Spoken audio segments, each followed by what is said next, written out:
La plupart de ces produits n'ont rien de diététique, mais tous affirment le contraire. Tiens, je pourrais prendre du popcorn allégé. C'est light. 50% moins gras. Ah ouais, je peux prendre ça aussi. Ça, ce sont mes anciens vêtements. Une chemise qui fait du 54 de tour de cou. Et ça, c'est mon pantalon de taille 62. Voilà comment on devient un héros à Philadelphie. Il suffit de faire comme le sergent Delgado, qui a perdu plus de 30 kilos en quelques mois. C'est la presse qui a déclenché cette guerre contre la graisse en titrant « Philadelphie, la ville des gros ». 30% d'obèses parmi la population, c'est le record. Mais il s'agit aujourd'hui d'un problème national qui dépasse les limites de la ville.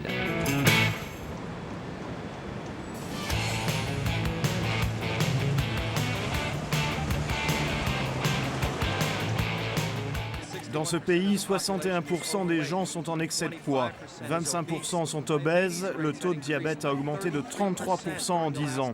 Nous avons décidé qu'il fallait tirer la sonnette d'alarme en Amérique.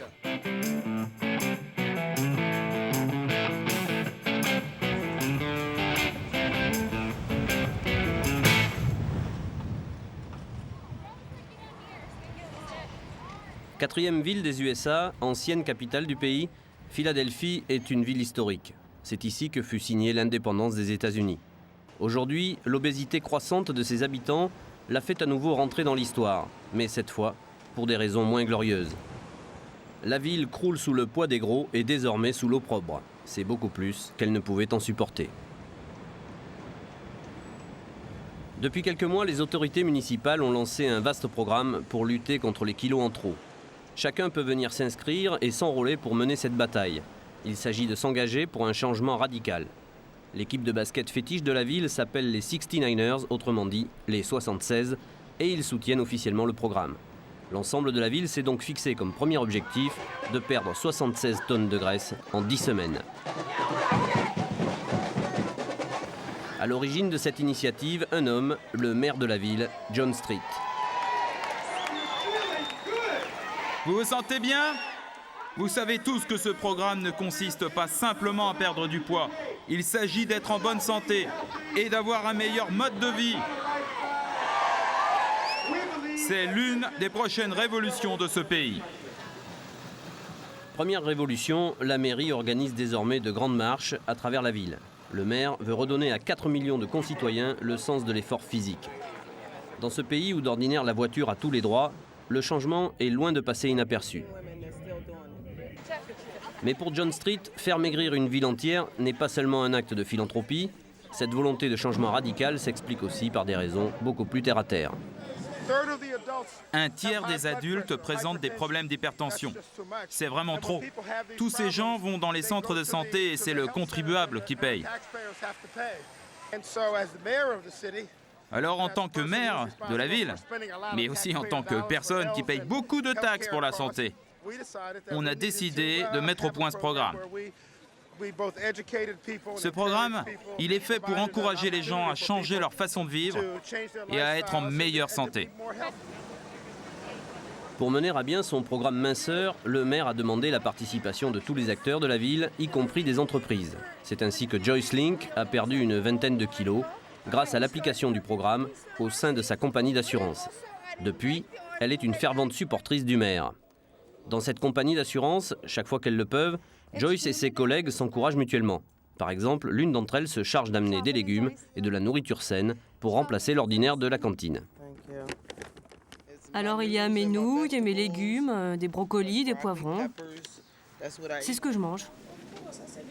Il suffit de se promener dans les bureaux pour se rendre compte que Joyce et sa collègue Tony ne sont pas les seuls à avoir maigri. Ça, c'est Dorline. Elle a beaucoup perdu, elle aussi. 9 kilos. Je suis heureuse, je vais avoir un bon look pour le mariage de ma fille. Elle aussi, elle a fondu. Miss Janice, elle a bien fait les exercices et tout le programme. Elle a vraiment tout respecté. Mais avec 22 kilos perdus en 10 semaines, Joyce détient le record absolu de l'entreprise. Un résultat qui n'a pas été facile à obtenir.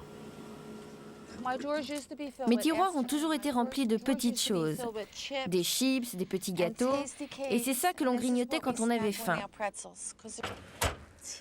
Maintenant, j'ai ma théière, j'ai du thé naturel, du thé oriental, là j'ai du thé amaigrissant.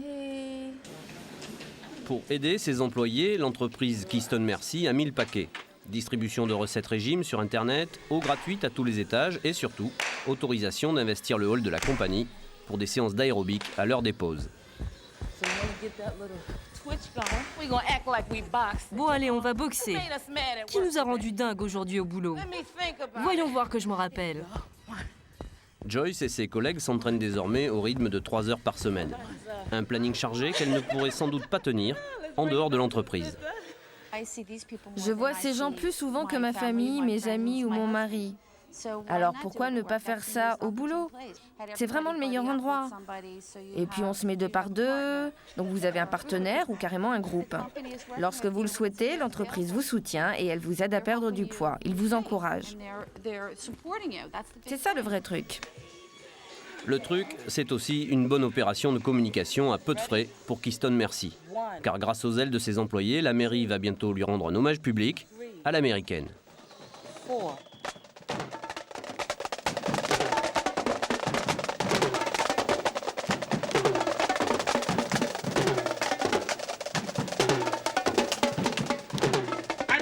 Je voudrais d'abord appeler Keystone Merci et une mention spéciale pour tout ce qu'ont fait les 307 employés. Ils ont réussi le programme des 76 tonnes et nous voulons les distinguer. Voici donc la récompense pour Keystone Merci. Pour le premier bilan du programme, l'ambiance est à la fête et à la bonne humeur. D'ailleurs, le programme a été baptisé 76 tonnes de plaisir. Pourtant, plaisir et cure d'amaigrissement ne font pas toujours bon ménage. À la station de pesage, par exemple, gare à ceux qui n'ont pas perdu assez ou pire, qui sont contrôlés positifs à la prise de poids. Avez-vous bu l'eau que vous deviez boire? Non. Non, non. D'accord. Et combien de verres d'eau deviez-vous boire? Environ 10, je crois. D'accord. Donc vous n'avez pas bu votre eau et c'est sûrement pour ça que vous n'avez pas perdu de poids. L'eau est la seule façon d'évacuer les saletés de votre organisme. Alors si vous ne buvez pas votre eau, que faites-vous? Eh bien, vous stockez les saletés dans votre corps. La conséquence, c'est que vous vous prédisposez à des tas de maladies. On s'en fiche de perdre du poids, parce que là, vous n'allez pas maigrir, mais en plus, vous allez être malade. Depuis la mise en place du programme, les vendeurs d'eau font donc des affaires à Philadelphie, mais aussi les spécialistes de nourriture allégée, comme ces pizzas avec seulement une tranche de pain et de la purée de tomates, ou bien ces glaces sans sucre ni lait. Des glaces dont le prix, 4 $, n'a rien à voir non plus avec celui d'une vraie glace. Une glace normale, ça vaut $1, $1,25, ça dépend du vendeur. Mais dans une occasion spéciale comme celle-là, on sort et on lui achète ce qu'elle veut. C'est une fois dans l'année, alors. Sur les stands, on réapprend à faire du sport. Tant pis pour la morphologie particulière des obèses. Ici, on ne connaît qu'une technique, la technique commando.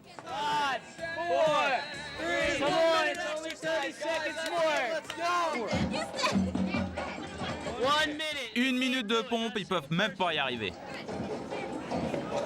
Kendall a 25 ans et elle vient de découvrir l'existence du programme. La prise de contact est un peu rude, mais elle envisage de s'engager à son tour dans l'aventure.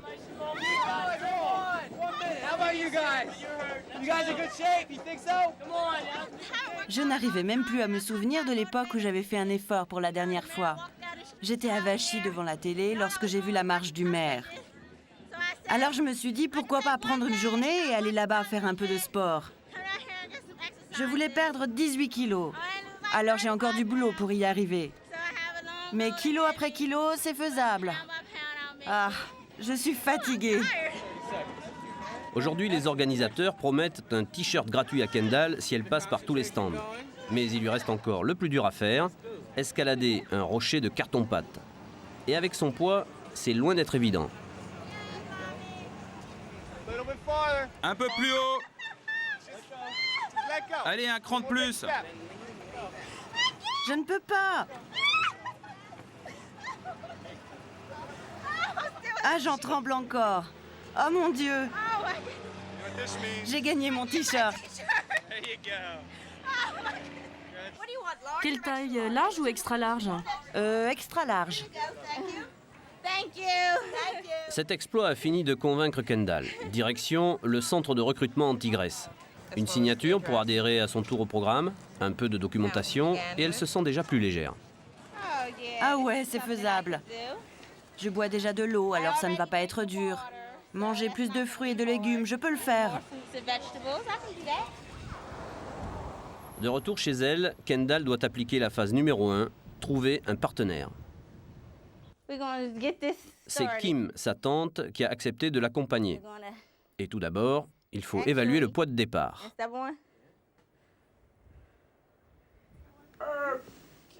Ok, ça fait... 95 kilos. Non, ça ne dit pas 95. Ça dit Oh, 103. 100... 102 et demi. Non, 103. Bon, ok, 102 et demi. Des régimes, elles en ont déjà essayé des dizaines. Celui-ci, qu'elles considèrent comme révolutionnaire, consiste tout bonnement à redécouvrir des règles de vie un peu plus saines. Mais c'est prévu, la progression va se faire en douceur. Chaque semaine, il faut ajouter une chose au programme. On a une semaine pour travailler chaque nouveau point? Oui, ça marche comme ça. Et tu vois combien on va perdre? C'est ça qui m'intéresse. Je pense qu'après les 10 semaines, ça doit devenir une habitude. Probablement qu'on reprend vite de mauvaises habitudes, mais au fond de soi, on sait mieux ce qu'on devrait faire. Ce n'est pas comme un vrai régime. C'est plus un changement de style de vie. C'est différent. Pourtant, quand on habite dans une grande ville, les choses les plus simples sur le papier ne sont pas toujours faciles à mettre en œuvre. Ne serait-ce que pour faire du sport régulièrement. Le premier parc tranquille se trouve à 3/4 d'heure de chez Kendall. Mais au début, on est motivé. Dans quelques mois, on va avoir un nouveau look. Juste quelques mois. Et puis, il y a aussi l'alimentation à surveiller. Là, ça se complique. Bien sûr, les légumes, c'est facile à reconnaître. Mais choisir une nourriture saine dans une épicerie américaine, c'est pour Kendall une sorte de révolution culturelle. Bien sûr, les sodas, c'est terminé. Il y a trop de sucre. Je vais boire plus d'eau. Plus de glace non plus. Le programme de Kendall ne donne aucune indication précise sur l'alimentation. Pour sélectionner ses achats, elle n'a d'autre ressource que de se fier à ce qui est écrit sur les emballages. La plupart de ces produits n'ont rien de diététique, mais tous affirment le contraire. Tiens, je pourrais prendre du popcorn allégé. C'est light. 50% moins gras. Ah ouais, je peux prendre ça aussi. Comme ça, j'aurai ma dose de calcium. C'est bon pour le régime. Vous voyez sur l'emballage la comparaison avec d'autres céréales. Là, il y a plus de fibres. Kendall ne sait pas encore lire entre les lignes du marketing. Pourtant, en faisant appel à son esprit critique, elle sent bien que la partie n'est pas gagnée. C'est dur de démarrer, parce que je ne suis pas sûre de ce qu'il faut acheter ou pas, de ce qui est sain, de ce qui ne l'est pas. Je sais que les fast-foods, les gâteaux, les cookies, tout ça, ça n'est pas bon. Mais il faut que je me mette à cuisiner différemment. Par exemple, cuire mes aliments au four au lieu de les faire frire. Et voilà, il faut changer comme ça, jour après jour, et peu à peu, je vais y arriver. I'll be much more off. Thank you. Excuse me. Bye-bye.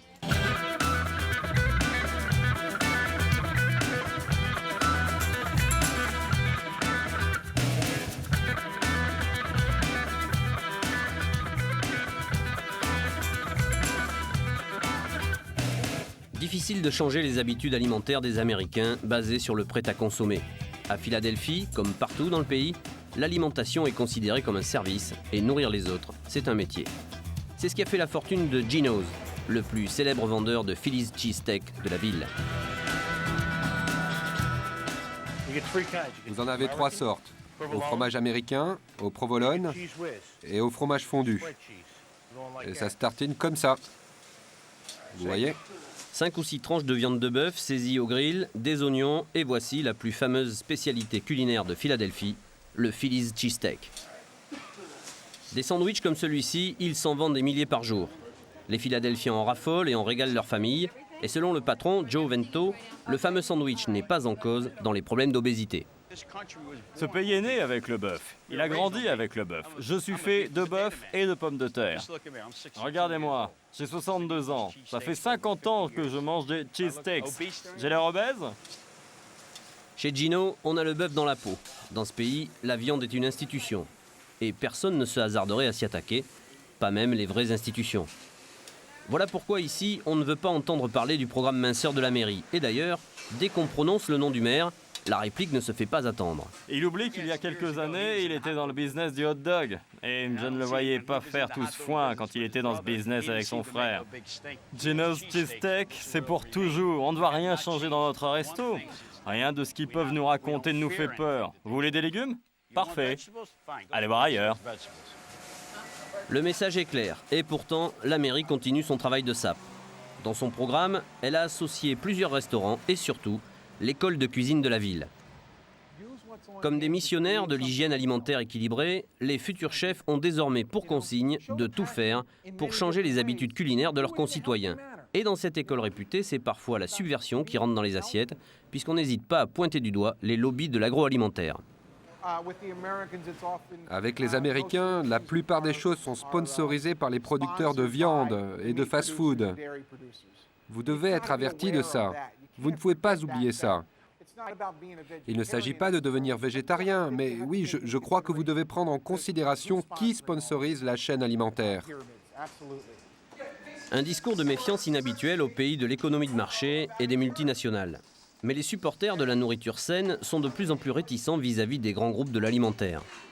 Joseph Schilling, le directeur de l'école, les accuse d'avoir industrialisé à outrance la nourriture des Américains. Ce qui se passe aux États-Unis, c'est que nous trouvons toujours des substituts. On préfabrique et on ajoute des produits chimiques, ceci ou cela. Est-ce que c'est bon pour nous? Je ne crois pas. Moi, je suis obligé de prêcher pour l'huile d'olive en cuisine. Les gens croient que parce que c'est de l'huile, c'est mauvais. Ils ne comprennent pas que c'est naturel. Et puis, il y a toujours une salade sur une table européenne. Il n'y en a jamais sur une table américaine.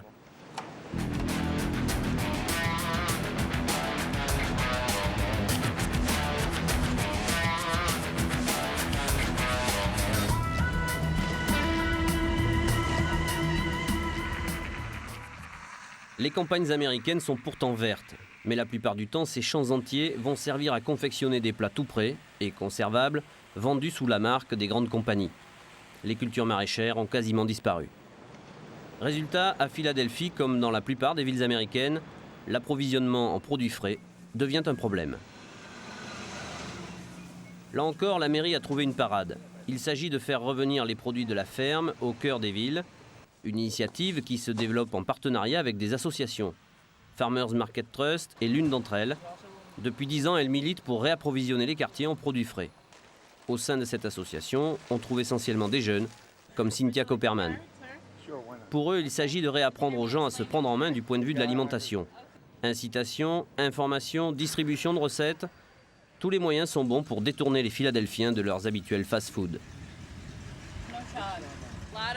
Beaucoup de gens qui viennent ici sont tellement reconnaissants que nous soyons là, dans leur quartier. Ils ne peuvent même pas croire que quelque chose d'aussi merveilleux arrive à côté de chez eux. Ça les excite vraiment. Pour certains, l'achat de fruits ou de légumes frais représente un petit effort financier. Là encore, la mairie apporte son soutien. Dans l'un de ses bureaux, on peut se procurer des bons qui permettent d'acheter meilleur marché. Ces fruits et légumes frais coûtent cher, car ils viennent de loin. D'une Amérique où les fermiers sont restés adeptes de la culture traditionnelle, presque un voyage à travers le temps.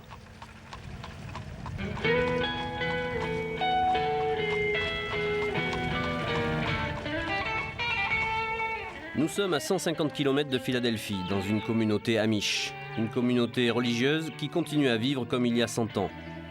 Au-delà du folklore, ils continuent à pratiquer la culture maraîchère, et c'est chez eux que poussent les légumes que l'on peut quelquefois trouver à Philadelphie. Dans ces campagnes reculées, les fermiers ont perdu depuis longtemps l'habitude d'écouler la totalité de leurs produits. Avec l'invasion des produits industriels, de l'agroalimentaire, ces fruits et légumes, difficiles à conditionner ou à conserver, sont presque devenus des produits de luxe. Pour survivre, les petits producteurs ont dû augmenter les prix, ce qui n'est pas pour relancer la demande. Louise et John Groff sont fermiers. L'essentiel de ce qu'ils produisent, ils le cultivent autour de leur maison et sur leur terre, tout est naturel, sans produits chimiques. Ils sont loin des préoccupations de rentabilité forcenée des industriels. Ils font de la nourriture bon marché. Mais nous disons que la priorité, ce n'est pas le prix, c'est la qualité. C'est vraiment la qualité qui compte. Nous, on veille à ça. Les gens finiront bien par se rendre compte que c'est meilleur pour la santé. Je crois que 10% de la nourriture aujourd'hui est biologique. C'est tout nouveau.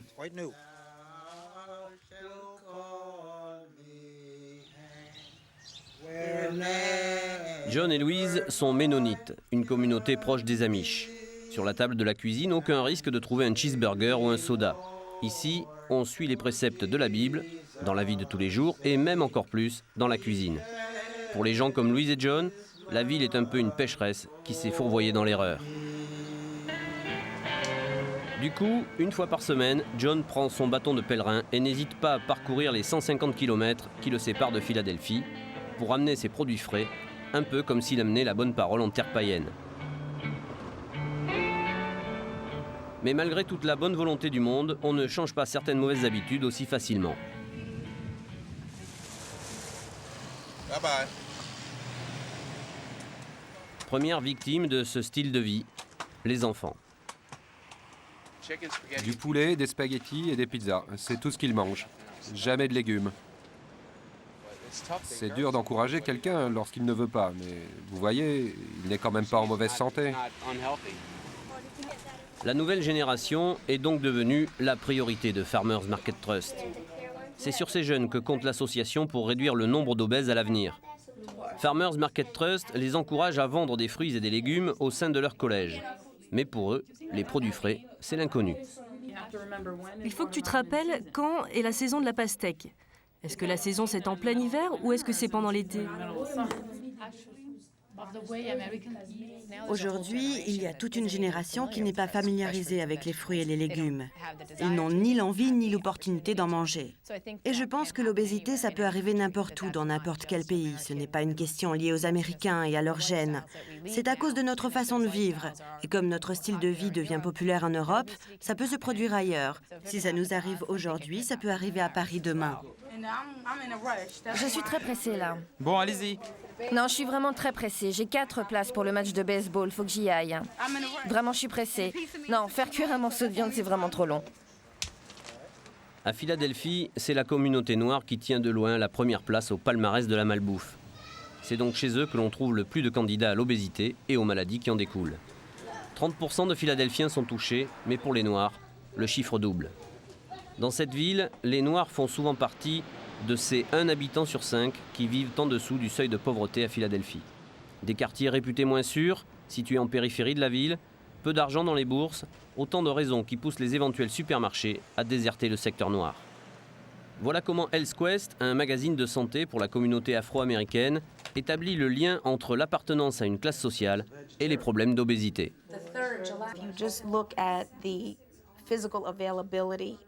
Si vous considérez ne serait-ce que la possibilité de trouver des produits frais, de la nourriture saine et nutritive, elle n'existe pas dans les quartiers pauvres.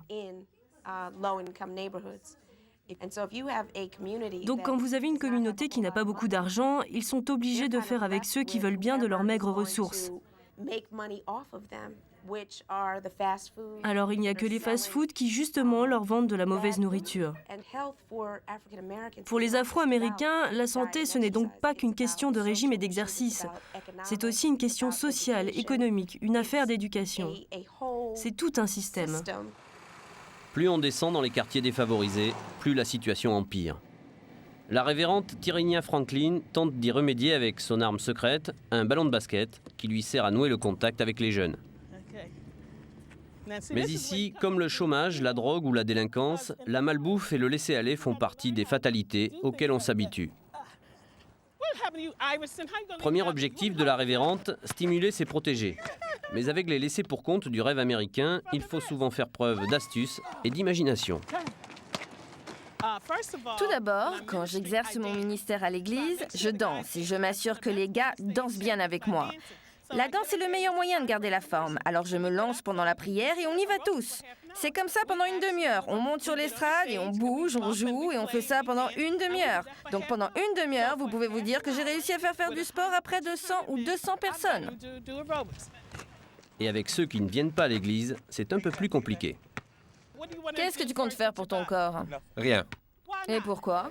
J'aime mon corps. Tu aimes ton corps, mais tu es trop lourd pour tes 18 ans. Tu sais que tu peux faire un infarctus ou une attaque cérébrale? Et toi, combien as-tu perdu récemment? Je croyais qu'on avait le droit à 2 shoots, pas un seul. Combien as-tu perdu récemment? Peut-être une livre ou 2.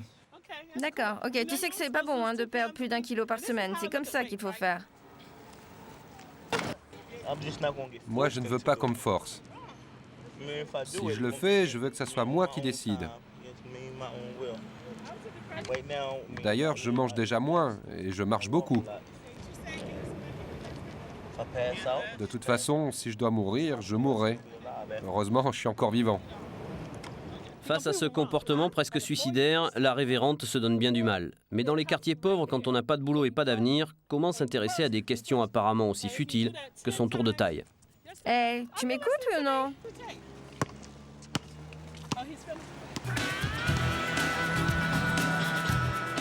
Depuis qu'elle a adhéré au programme minceur du maire, Kendall persévère.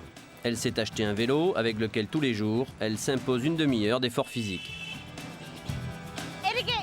Ça devient de plus en plus facile une fois qu'on a commencé. Et maintenant, je peux en faire de plus en plus longtemps. Donc, je peux garder un rythme de progression, au lieu de stagner et de ne pas maigrir. Au bout d'une semaine, Kendall n'a pas perdu autant qu'elle l'aurait souhaité, mais sa constitution physique ne lui permet pas d'efforts trop violents. Marcher, ça permet de récupérer. Voilà, comme ça. Tout doucement. Je ne voudrais pas faire un infarctus tout de même. Elle n'a pas l'intention d'abandonner, mais elle a une bonne raison. Oui, parce que moi j'ai un but. Je veux maigrir parce que je veux devenir militaire. Mais bon, avant de rentrer dans l'armée, il faut perdre du poids.